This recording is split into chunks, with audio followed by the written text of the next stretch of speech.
수요 성경 공부 시간입니다. 오늘은 특별히 지난주에 이어서 지금 지난주에 다 마무리하지는 못했던 부분인데 오늘은 특별히 22절부터 요한복음 14장 22절부터 이제 공부를 할 겁니다. 그래서 전체에서 31절까지인데 28절까지 먼저 오늘 말씀을 드리고 다음 주에는 29절부터 31절 말씀을 나누려고 합니다. 지난주까지 우리가 공부했던 거, 특별히 요한복음 14장에 있는 내용은 저희가 사실 쉽게 하면 한 주에 끝날 수도 있고요. 그런데 지금 몇 주간 계속 이어져 오고 있죠. 그 내용이 다른 장보다 더 중요한 장이기 때문에 물론 그렇긴 하겠죠. 특별히 그 내용에 대한 부분보다는 저는 이 성령님에 대한 부분, 삼위일체 하나님으로서의 성령님을 우리가 어떻게 받아들이느냐, 한국교회가 어떻게 받아들이고 있느냐, 또 성도들이 어떻게 받아들이고 이해하고 있느냐라는 이 문제에 대해서 좀 깊이 좀 나누고 있습니다. 특히 지난주에는 바람이라고 하는 이 주제를 가지고 같이 나눴죠. 성령님의 또 다른 보혜사이신 성령님의 또 다른 하나의 속성 중에 하나가 바람이라고 하는 개념이 있죠. 푸뉴마라고 하는 구약시대 히브리어에서는 르하흐라고 하는 말을 썼고 신약에서는 헬라어에서는 푸뉴마라고 하는 말을 썼거든요. 그래서 이 바람이라고 하는 게 어떤 의미가 있느냐라고 하는 것을 우리가 좀 나눴습니다. 두 가지 의미가 있다고 말씀을 드렸죠. 하나는 동쪽에서 부는 바람이 있고 서쪽에서 부는 바람이 있다. 동풍이라고 그러고 서풍이라고 그러죠. 동풍은 마르고 덥습니다. 메마릅니다. 그래서 동풍이 불면 모든 것이 참 황폐해지고 힘들어집니다. 그러나 서풍이 불면 서풍 자체가 지중해에서 불어오는 바람이기 때문에 습기가 많고 비를 몰고 오는 바람이라고 말씀을 드렸습니다. 그래서 다양한 식물들이 자란다는 것이죠. 오늘 성령의 역사가 어떤 것이냐 하는 겁니다. 성령의 역사. 그래서 오늘 왜 하필이면 성령님을 바람이라고 하는 단어로 사용했을까요? 하는 이 문제에 대해서 우리가 깊이 좀 묵상해 봤으면 좋겠습니다. 그래서 성경은 이렇게 얘기하죠. 성령님이 임하시게 되면 그 임하신 그 장소나 그 시간에 놀라운 일이 일어난다는 겁니다. 그래서 우리의 마음에 모두 삭막했던 마음이 변화되고 우리의 마음에 그 악한 마음들이 녹아지고 풍요로운 마음으로 바뀌어지고 선한 마음으로 바뀌어지는 그 역사는 마치 동풍과 서풍의 역할처럼 성령님께서 바로 그렇게 역사해 나가신다는 것이거든요. 그 말씀을 이제 우리가 정리를 하면서 지난주에 제가 이 성경의 상징이라고 하는 이 바람이라고 하는 부교재를 사용해서 지금 말씀을 드린 겁니다. 그런데 제가 말씀드린 이 내용이 여기에 다 포함되어 있습니다. 그러니까 이걸 꼭 여러분 가지시면 좋겠어요. 교회 홈페이지 새사랑교회 홈페이지에 들어가 보시면 주보에 나와 있습니다. 홈페이지에 들어가 보시면 이 수요 교재란에 이 내용이 다 들어와 있습니다. 다운받으실 수 있고 그 자체로 읽으실 수도 있습니다. 그 다음에 또 다른 보혜사라고 하는 부교재를 좀 여러분에게 지금 말씀을 같이 나누고 있거든요. 그래서 이것도 역시 이제 지난주까지 우리가 공부를 했습니다만은 좀 가급적이면 여러분이 다운받아서 공부하시면 좀 도움이 되실 것 같다 생각이 듭니다. 오늘은 제가 원래 그 6번에 우리는 보혜사, 아까 말씀을 드린 그 또 다른 보혜사라고 하는 이 교재 6번에 보게 되면 우리는 보혜사를 절대적으로 필요로 한다라고 하는 이 부분을 오늘 말씀을 드리려고 했습니다. 근데 이것이 원래 15장 5절에부터 나오는 말씀이거든요. 그래서 오늘 구태여 말씀을 드리지 않아도 어차피 다음번 한 2, 3주 후에 요한복음 15장을 우리가 공부해 나갑니다. 그래서 그때 좀 더 여러분에게 추가적으로 말씀을 드리겠습니다. 그래서 오늘은 이 15장, 6번에 있는 내용을 넘어가겠다는 말씀을 제가 드리겠습니다. 자, 오늘 원 교재를 보시게 되면 7번에 있는 내용을 좀 같이 공부를 해 나가려고 합니다. 그 7번은 여러분이 갖고 있는 원래 처음에 우리가 공부하는 이 요한복음 제20과 주를 믿으라라고 하는 이 원교재입니다. 이 교재의 7번을 보시게 되면 이런 그 질문이 나오죠. 성부 하나님께서 어떤 자와 거처를 함께 하십니까? 그리고 가로에서 22절부터 24절까지 이렇게 나와 있습니다. 특히 오늘 22절에 보시게 되면 이런 말씀을 지금 하고 계시단 말이죠.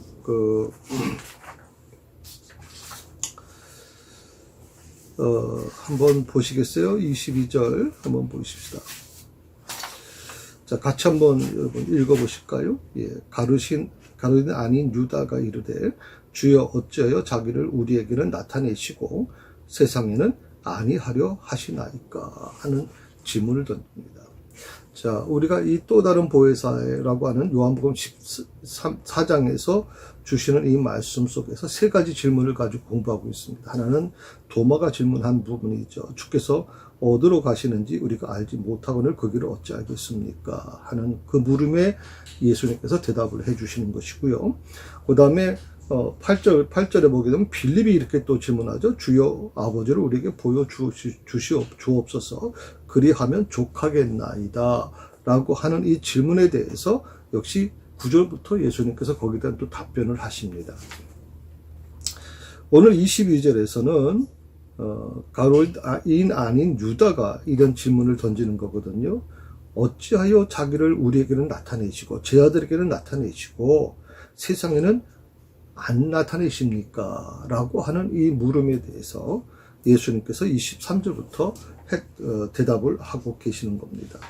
이 가룟인 아닌 유다가 대체 누구냐 하는 부분에 대해서 조금 설명을 좀 필요로 할 것 같습니다. 물론 여기에는 마태복음 10장 3절에 보게 되면 아마 다데오일 것 같다라고 하는 그런 학자들의 견해가 있습니다. 그러니까 가룟인 유다라고 하는 말을 아닌 유다라고 하는 것을 구태여 표현한 이유는 우리가 아시는 것처럼 유다라는 이름이 같은 거죠.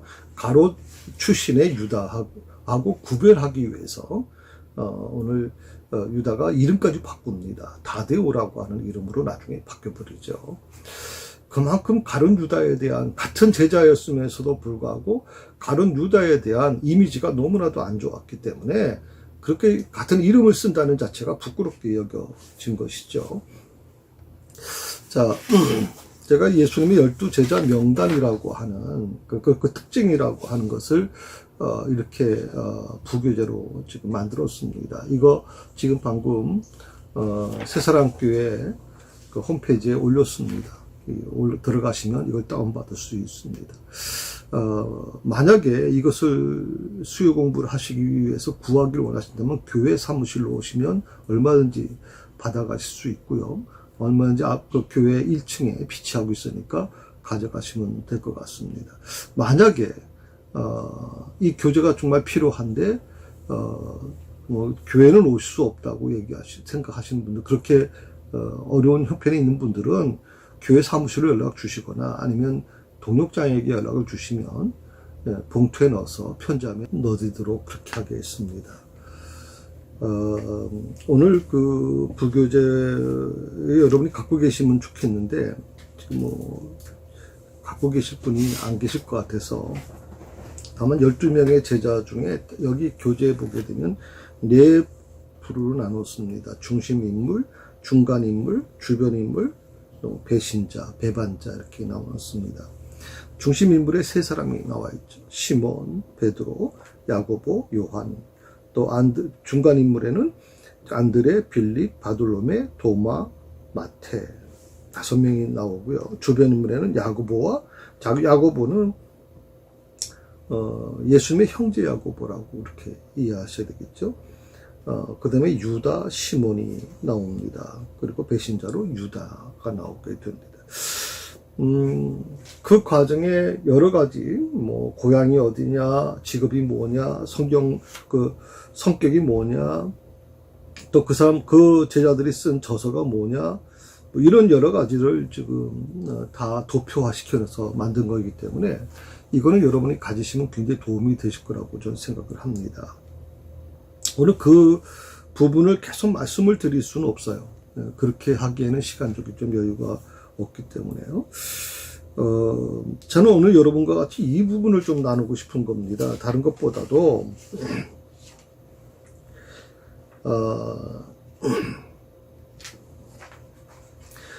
자, 예수님의 제자들이 다 제각기였단 말이죠. 다 제각기고 성격도 다르고 어떤 사람은 굉장히 좀 그 성격 자체가 굉장히 좀 불같은 성격이죠. 또 어떤 사람은 성격 자체가 너무나도 아주 찬물처럼 얼음처럼 아주 냉철한 성격을 갖고 있는 사람들이 있어요. 대표적인 사람이 시몬이라는 사람이, 뭐 시몬 베드로도 물론 그렇지만 시몬이라고 하는 제자가 있어요. 이 가나안 사람입니다. 셀롯 사람인데요. 이 사람은 원래 예수님 제자가 되기 전에부터 열심당원입니다. 요즘 말로 하면 테러리스트라고 얘기하나요? 그래서 아주 의를 위해서, 목적을 위해서 사람을 죽이는 걸 두려워하지 않을 정도로 아주 굉장한 사람이죠. 바로 이런 사람도 예수님의 제자가 있고요. 또 마태처럼, 세리 마태처럼 아주 냉철한 사람도 있는 것이거든요.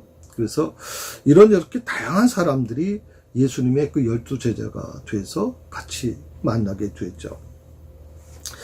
어떻게 이런 사람들이 하나가 될 수 있었을까 하는 겁니다. 고향도 달랐죠. 베드로, 안드레, 야고보, 요한 같은 베세다 사람들, 갈릴리 사람들도 있었고요. 도마도 마찬가지고 또 누가 있을까요? 또 여러 가지 사람들이 있겠죠. 그 바돌로메라고 하는 나다니엘이라고 보통 얘기를 하는데, 또 빌립이라고 하는 사람도 다 갈릴리 계통의 사람들이란 말이죠. 자, 이런 사람들이 있는 반면에 대신에 여러 가지 다른 어떤 지역의 사람들도 있습니다. 특히 빌립이라는 사람은 빌립이라는 이름 자체가 원래 그 헬라적인 이름이 아니에요. 유대 이름이 아니에요. 빌립이라는 이름은 그 로마식, 헬라식 이름이거든요. 그러면 외국물을 먹은 사람 같다. 그 부모가 어떤 면에서 외국에 거처했던 사람이다. 그러니까 외국에서 태어났던 사람이죠. 그게 빌립입니다. 그러니까 어떻게 보면 굉장히 예수님의 제자들이 다양한 것이거든요. 그 다양한 제자들이 예수님의 제자가 돼서 하나가 되어가는 과정을 보여주고 있어요. 오늘 말씀 속에서 아까도 말씀드렸지만 가룟 유다와 같은 이름을 썼던 또 다른 유다라고 하는 표현. 이 사람은 야곱의 아들이라고 하는 생각을 해요. 야곱의 아들 다데오일 것이다. 특히 레위 출신이었다. 레위라고 하는 것은 성전에서 봉사하는 성직이죠. 그 직분을 갖고 있는 사람이다라고 얘기합니다. 이런 분의 입장에서 보면 가룟 유다와 같은 이름을 쓴다는 건 상상도 못하겠죠. 자, 이렇게 관계들이 다양했습니다. 친구 관계도 있었죠. 베드로와 안드레는 형제 관계죠. 야고보, 요한도 형제 관계입니다. 또 야고보 같은 경우에도, 작은 야고보 같은 경우에는 예수님의 형제라고 이렇게 얘기하지 않습니까? 또 직장 동료도 있습니다. 여러 가지 다양한 사람들이 이제 모인 것인데, 자, 이런 사람들이 모여서 하나님의 나라 확장을 위해서 서로 하나가 되는 것입니다. 예수님께서 마지막에 성부 하나님께 기도하시면서 어떻게 기도하십니까? 요한복음 17장 11절에 보시게 되면 우리와 같이 그들도 하나가 되게 하옵소서 하는, 성부 하나님과 성자 예수님과 그리고 성령 하나님이 다 같이 하나이신 것처럼 저들도 하나가 되게 해달라고 하는 요청을 하십니다. 주님은 우리의 다름을 알고 계십니다. 그런데 그 다름을 통해서 예수님께서는 더 하나님의 나라를 위해서 하나가 되어야 된다는 것을 우리에게 강력하게 말씀하고 계시는 것이죠.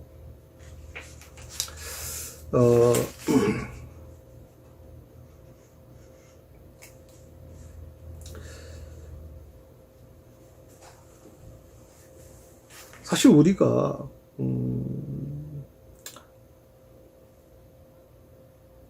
서로의 어떻게 보면 생각이 다르기 때문에 갈등할 수밖에 없는 부분은 분명한 것 같아요. 교회 안에서 왜 분열이 일어나고 교인들끼리 왜 다투냐, 뭐 이런 질문을 많이 받습니다. 왜 목사님과 성도들이 다투고, 왜 성도들과 성도들끼리 깝하면 다 싸우고 다투고, 그래서 막 교회를 뛰쳐나가고 왜 그러냐 하는 얘기도 많이 듣습니다. 그것은 그 다름에 대한 부분에 대해서 많은 사람들이 부정적으로 얘기를 합니다. 그런데 오늘 예수님의 제자들이 서로 달랐던 것처럼 그들은 3년 동안 서로 싸웠습니다. 서로 다퉜습니다. 그럼에도 불구하고 서로 다른 것이 과연 이것이 불행인 것인가? 성경은 절대 그렇지 않다고 얘기하신 거지. 오히려 하나님의 축복일 수가 있다고 얘기하는 겁니다. 우리는 다르기 때문에 스스로가 될 수가 있습니다. 우리의 다양한 모습은 그것이 하나님의 뜻이고 우리의 그 다양함 속에서 하나님의 그 다채로움을 경험할 수 있기 때문입니다. 문제는 뭐냐면 서로 다름을 인정하지 못하는 겁니다. 그래서 다툼이 더 심각해지는 겁니다. 다름을 서로 인정해 준다면 얼마든지 그게 가능한 것이죠. 성숙한 사회일수록, 선진국일수록 그 다름을 인정해 줍니다. 미국 같은 경우에는 이 인종의 다름을 인정해 주죠.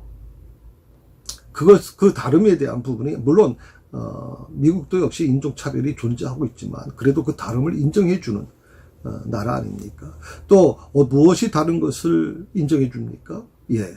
장애인이 건강한 사람하고 정상인하고 다르다는 것을 인정해 주는 겁니다. 이거 여러분 굉장히 중요한 얘기죠. 우리는 이 장애인 학교가 들어온 거 가지고도 뭐 그 지역 이기주의 때문에 굉장하잖아요. 들어오지 못하게 만들잖아요. 왜? 집값 떨어진다고. 참 불행한 일입니다. 다름을 인정해 주는 것이 굉장히 중요하죠.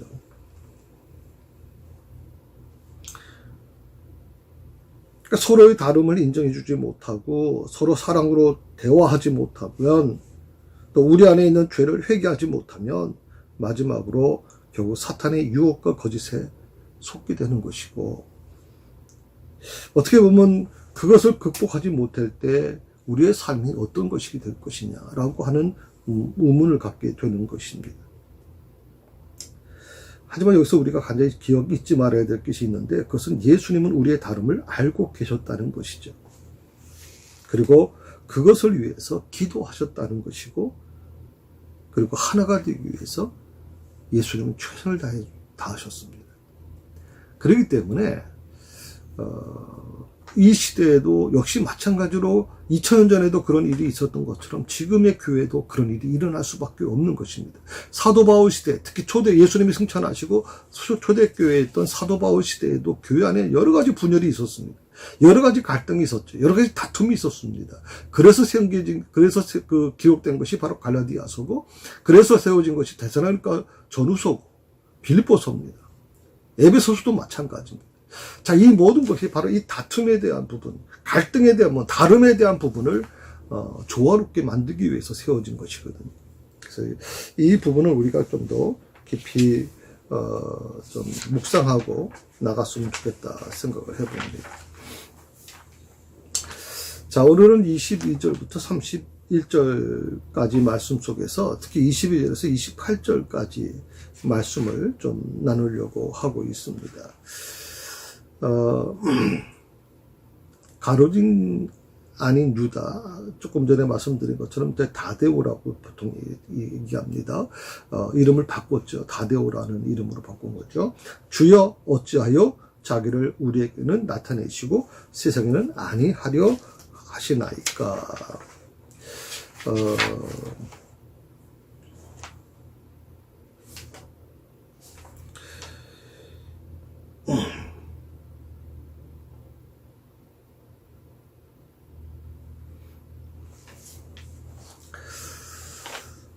어,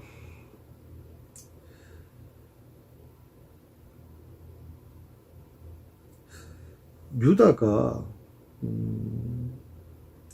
왜 세상에 그 영광을 직접 보여주지 않으시고 우리에게만 보이십니까? 라고 하는 이 질문을 하게 되는데, 이 질문은 13장, 14장을 마무리하기 위한 질문이라고 생각할 수 있습니다.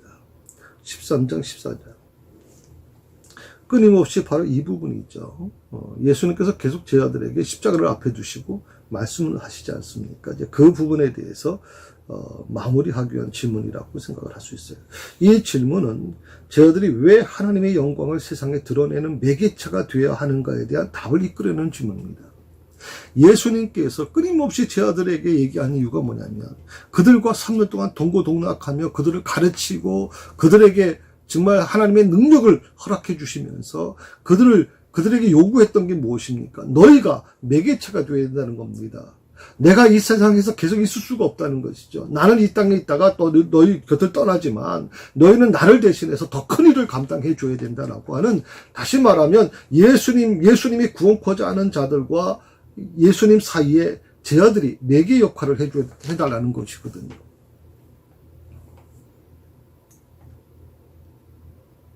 그런데 오늘 23절에 보게 되면 쉽게 제가 유다라는 말씀을 제가 혼란이 일어날까봐 다데오라고 말씀을 제가 드리고 싶습니다. 자, 다데오가 주여 어째 자기를 우리에게는 나타내시고 세상에는 아니하시나니까 하는 이 질문에 대해서 예수님께서 이제 대답을 하시죠.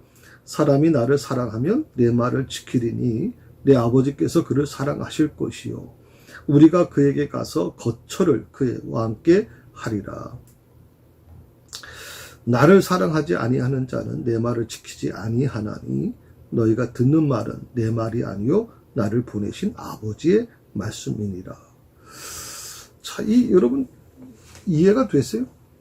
지금 다데오가 질문한 이 부분과 예수님의 제자 다데오가 질문한 이 질문, 왜 사람들에게 세상에는 나타내지 않고 우리에게만 나타내십니까? 라고 하는 이 질문에 대한 답변으로서 예수님이 지금 대답하신 이 대답이 옳은 겁니까? 맞는 겁니까? 저는 동문서답하는 것처럼 느껴질 때가 있거든요. 동문서답. 아마 이 다데오도 아마 그런 마음을 갖지 않았을까 생각을 해봅니다.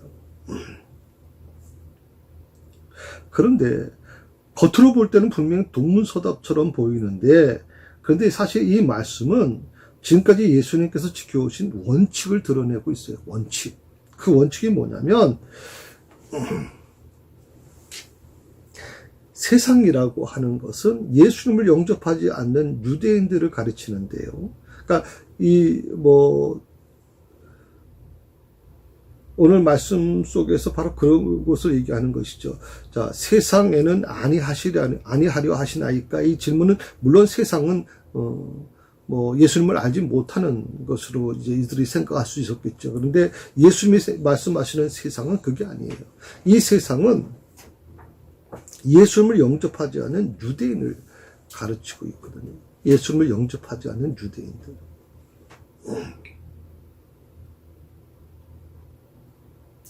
예수님은 세상에 자기를 드러내지 않으신 적이 없어요. 바리새인들 앞에서, 서기관들 앞에서, 또 제사장들 앞에서 예수님은 자기를 드러냈어요. 내 나라가 어디며 무엇이며 내가 무엇을 위해서 이 땅에 왔는지에 대해서 내가 해야 될 사명이 뭔지를 예수님은 드러내셨단 말이죠.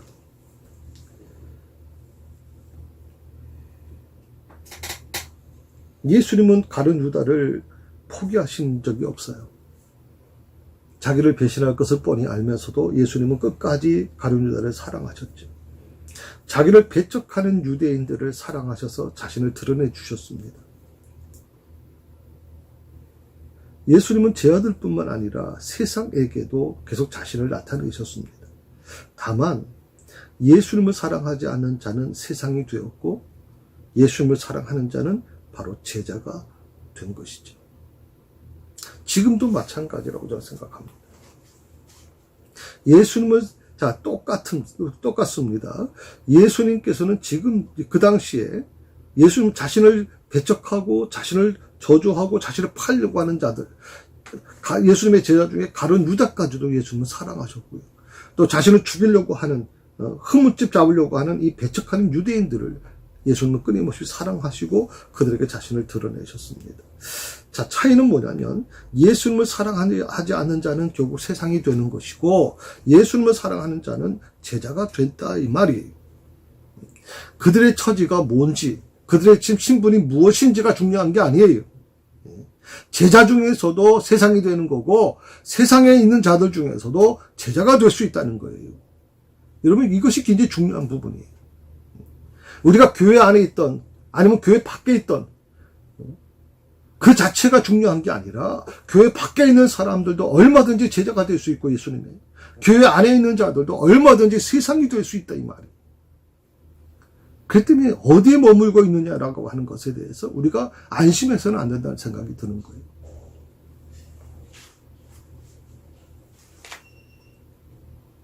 예수님을 사랑해서 또 예수님의 말씀인 그 서로 사랑하라고 하시는 그 명령을 지키는 자에게 성부 하나님의 사랑이 임하게 됩니다.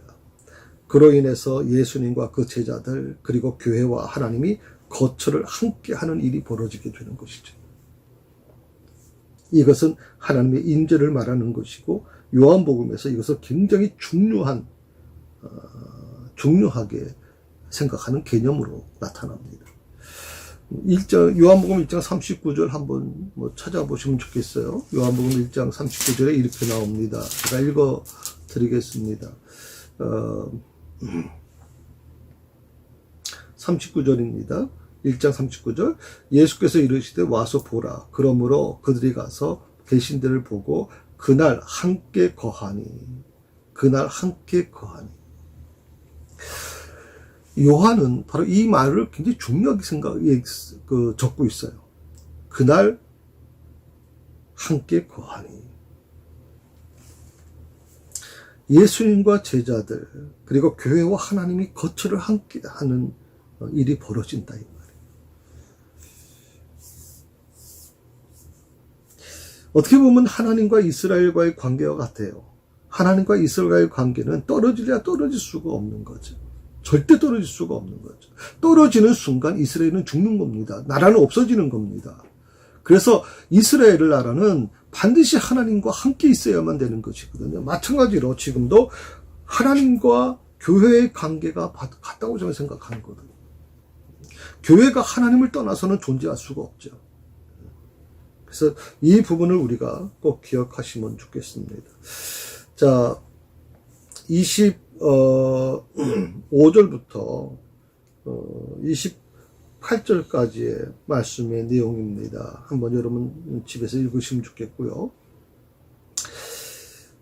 이제 가룟 유다가 떠난 이후에 이제 말씀을 하셨잖아요. 13장 혹시 기억나십니까? 33절에 보게 되면 예수님께서 이렇게 말씀하시죠. 33절에 보게 되면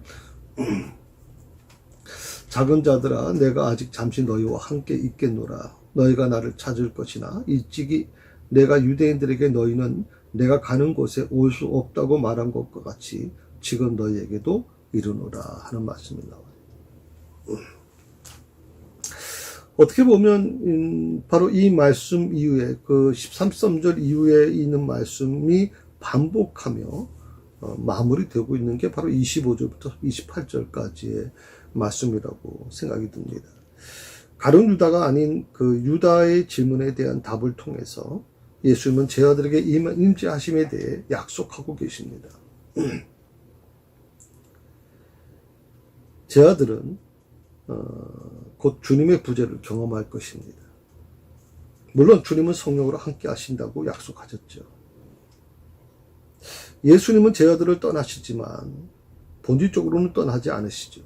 대신 또 다른 보혜사, 성령님을 통해서 오히려 더 가까이 계시겠다고 말씀하고 계시고, 그리고 예수님께서 가르치신 것을 다 생각나게 해주시겠다고 말씀하고 계세요. 그러나 인간적인 현실로 보게 되면 제자들은 지금 심각한 위기에 처해 있는 것이 사실입니다. 영적으로는 물론 그래요. 영적으로는 그렇게 우리가 받아들일 수 있어요. 그러나 인간적으로 볼 때, 현실적인 차원에서 보면 제 아들은 지금 심각한 위기에 처해져 있는 것이죠.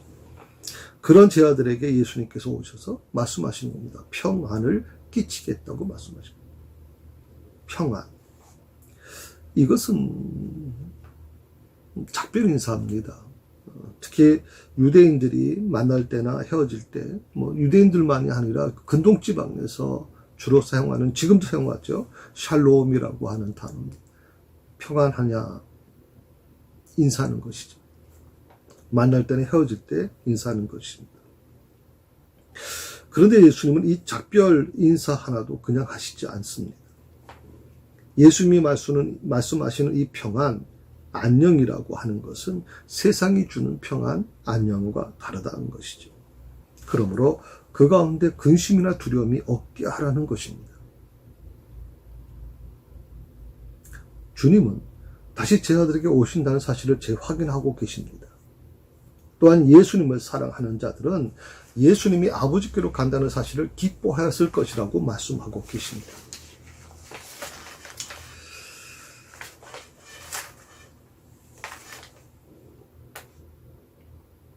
여기서도 예수님이 그 제 아들을 끝까지 사랑하시는 분이심을 드러내고 있거든요.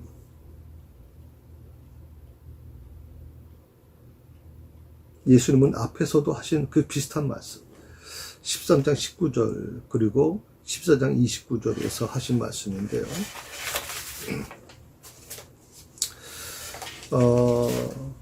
그 말씀을 이렇게 이해할 수 있을 겁니다. 13장 19절에 보게 되면 이런 말씀을 주시죠. 지금부터 일이 일어나기 전에 미리 너희에게 일러두면 일이 일어날 때 내가 그인 줄 너희가 믿게 하려 함이라 하는 말씀과 14장 29절에 있는 말씀입니다. 이제 일이 일어나기 전에 너에게 말한 것은 일이 일어날 때 너희를 믿게 하려 합니다. 똑같은 말씀이죠. 비슷한 말씀입니다.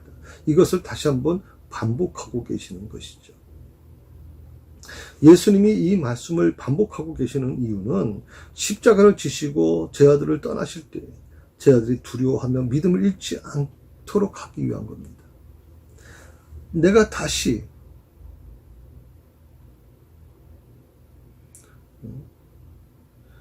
일이 일어나기 전에 미리 너에게 일러둔다라고 말씀하고 계시는 거죠. 그때 당황하지 말라는 겁니까? 그걸 두 번이나 반복해서 지금 말씀하고 계시는 거예요. 자, 예수님께서는 제 아들에게 다짐하고 또 다짐해 놓으셨어요. 그리고 세상 임금, 제사장과 서기관과 또 빌라도의 힘에 의해서 잡히십니다. 그런데 예수님을 보시면 세상의 힘에 대해서 별로 개의치 않으십니다. 그 힘을 두려워하거나 그들의 권세에 의해서 좌우되시지 않는다는 겁니다. 그 예수님의 마음속에는 자신을 잡으러 오고 있는 세상의 권력과 세상의 그 무서운 힘에 대해서는 별로 관심이 없어요. 오히려 예수님께서 정말 예수님께서 갖고 계시는 그 생각은 뭐냐면 모든 일은 아버지의 뜻에 의해서만 이루어진다라고 하는 거예요. 비록 지금은 예수님이 그것을 얼마든지 극복할 힘을 갖고 있고 물리칠 힘을 갖고 있지만 그럼에도 불구하고 예수님께서 그것을 쓰지 않으신 이유는 아버지의 뜻에 의해서 이루어져야 된다고 믿기 때문에 그래요.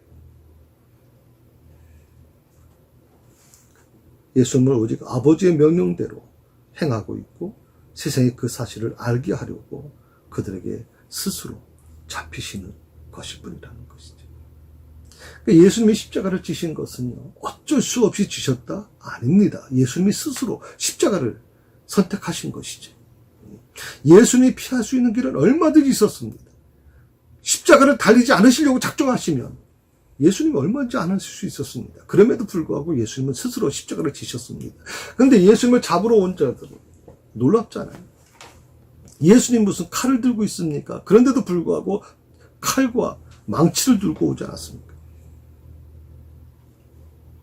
그런데 예수님은 그들에게 스스로 아무것도 행하지 않으시고 스스로 잡히시죠. 그리고 십자가를 짊어지십니다. 그것은 아버지의 뜻을 이루시기 위한 것이죠.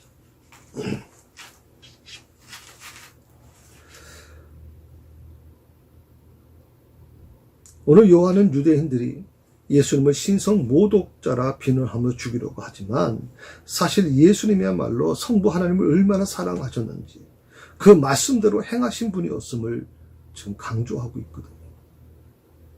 누가 신성 모독자냐 되지? 유대인들의 입장에서 보면 십계명이나 자신들이 만든 그 율법에 어긋나 있는 그 예수님을 향해서 신성 모독자라고 얘기할지 모르지만 요한의 입장에서는 그게 아니죠. 예수님이야말로 가장 하나님을 사랑했다. 말씀대로 행하신 분이었다 하는 것입니다.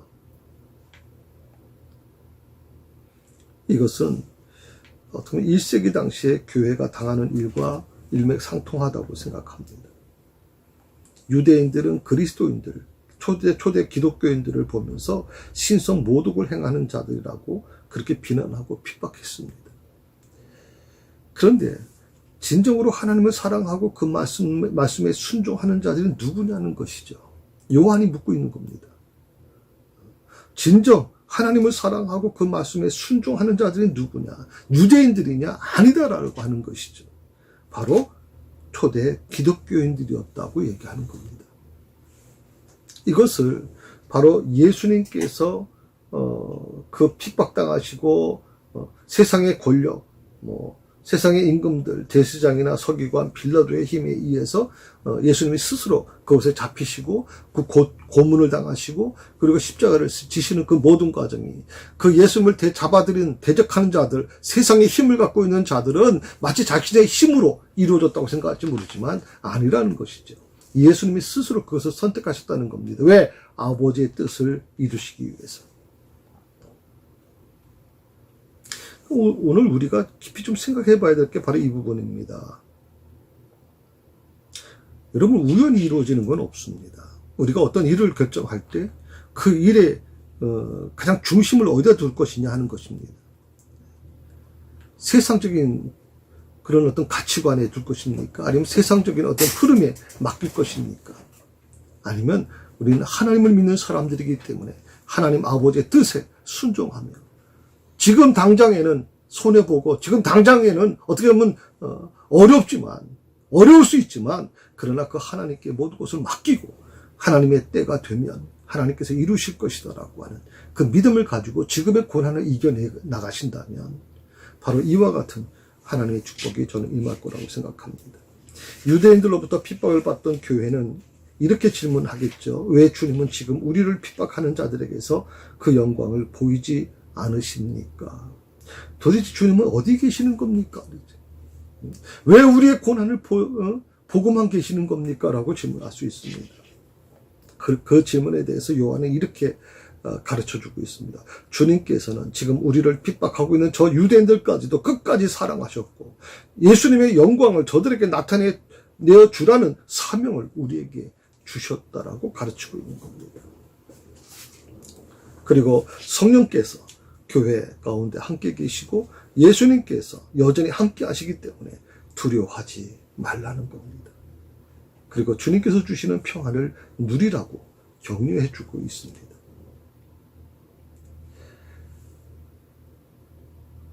성령께서 교회와 함께 계신다. 예수님께서 여전히 함께 하고 계신다. 그러므로 두려워하지 마라. 주님께서 오늘 말씀하신 것처럼 평안하라 하는 평안하라. 불신자들로 둘러싸여 살아가는 우리들에게도 똑같은 의문이 들 때가 있습니다. 왜 주님은 교회를 비웃고 조롱하는 저들에게 하나님의 영광을 보여주시지 않습니까? 과연 주님이 우리 가운데 계셔서 우리를 지켜주고 계시는 겁니까? 요한은 우리의 이런 질문에 예수님의 말씀을 인용하며 이렇게 대답하고 있는 겁니다. 예수님께서는 교회를 비웃고 조롱하는 저들까지도 끝까지 사랑하시고 마지막 기회를 주기 원하신다. 저들에게 하나님의 영광을 보이는 것은 너희가 진정으로 사랑을 실천함을 통해 가능하고 그것이 바로 너희에게 주어진 사명이다.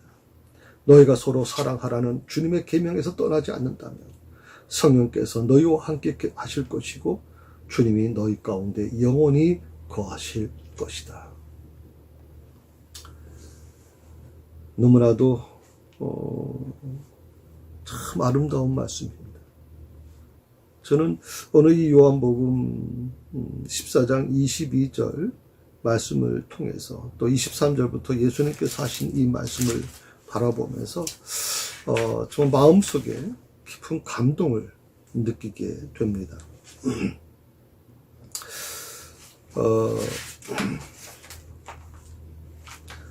제가 다음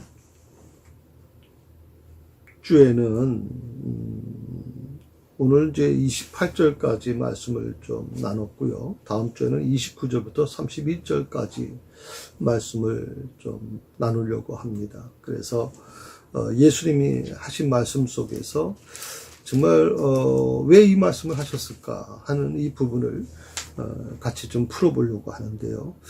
요한복음 14장 한번 여러분 계속 좀 읽어보십시오. 너무나도 귀한 보석과 같은 말씀입니다. 우리가 이 성경 요한복음에 있는 말씀을 쭉 읽어나가면서 그 의미, 한 말씀 한 말씀이 얼마나 그 깊은 의미가 담겨져 있는지를 깨닫게 된다면 아마 이 요한복음은 여러분의 신앙을 한 단계 업그레이드시키는 중요한 그런 과정이 될 거라고 저는 생각을 합니다.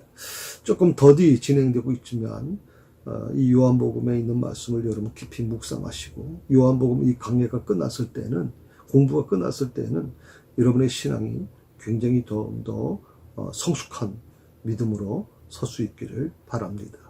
아까 좀 초기에 말씀드린 것처럼 교재, 부교재가 있습니다. 그 교재를 반드시 여러분이 같이 보시면서 공부하셔야 도움이 되시고요. 조금 더 깊은 진리를 깨달을 수 있을 거라고 생각을 합니다. 좀 더 보조교재가 좋은 것이 있으면 또 여러분에게 계속 공급해 드릴 테니까 염려하지 마시고 그것을 잘 감당하시기 바랍니다. 기도하십시다. 오늘 주신 말씀을 묵상합니다. 오 주님, 오늘 요한을 통해서 주님께서 얼마나 이 땅을 사랑하고 이 세상을 사랑하셨는지 자신을 핍박하는 세상까지도 품으시려고 했던 주님의 모습을 기억합니다. 그리고 주님을 따르는 자들을 통해서 또다시 그 매개체를 통해서 이 세상을 구원하시려고 하는 주님의 뜻을 다시 한번 깨닫습니다. 주여, 주님의 마음과 달리 저희는 그 일을 잘 감당하지 못했습니다. 예수님의 제자들처럼 서로 누가 더 높은지에 대해서 그런 걸 따질 줄 알았지. 정말 주님의 뜻이 뭐며 주님의 마음이 무엇인지를 잘 알려고 하지 않았습니다.